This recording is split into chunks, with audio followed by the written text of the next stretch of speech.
Hi everyone, so today I'm going to talk to you about my birthing story. So throughout my pregnancy I was really quite relaxed. It wasn't actually until I was 6 months pregnant that I thought I perhaps should book into some antenatal classes. I eventually started the Blooming Bunch in September. I was due the end of November. And their theme was really empowering and educating you to be able to make informed decisions throughout your labour. Mick also came to all the sessions with me, so it was really great. And as it turns out, I knew nothing about labour or giving birth. So once I'd completed my antenatal course, I felt actually pretty prepared. I knew what should, could, might happen. And I really felt quite happy just to let nature take its course. I had my bag packed. I think I did that the week I was due, so I wasn't massively organised. My planned birthing partners were Mick, obviously, and also my mum. As it happened, my dad was also there in the end because I went into labour in the early hours of the morning. He drove mum down to London, so everyone was there throughout it all. My plan A was to have Milo in the birthing centre, preferably in the pool and just using gas and air. Needless to say, this is not at all what happened.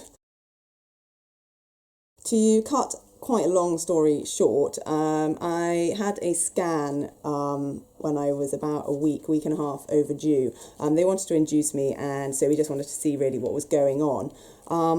At the scan, they said I had reduced amniotic fluid, and so the birthing centre was immediately out.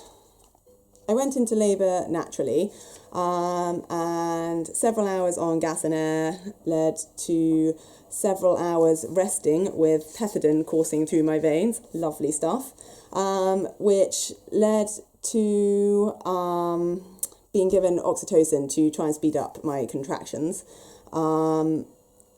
At which point I had an epidural. I had already decided that if I was going to have to be induced or given oxytocin to speed things up, I was going to have an epidural, so that decision was easy. Another, I think 4 or maybe 6 hours later, still no Milo, and he was still making no signs to come out, and so at 10 p.m. they decided it was C-section time, and at 10:25 Milo arrived. So it really happens that quickly when they decide they're going to do a C-section. So finally, Milo was in the world and happy and healthy, and I was just overwhelmed with relief that he was finally here and everything was okay. It was amazing to finally hear his little cry and have him next to us. It was amazing. So yeah, and this is a little picture of us all on the operating table.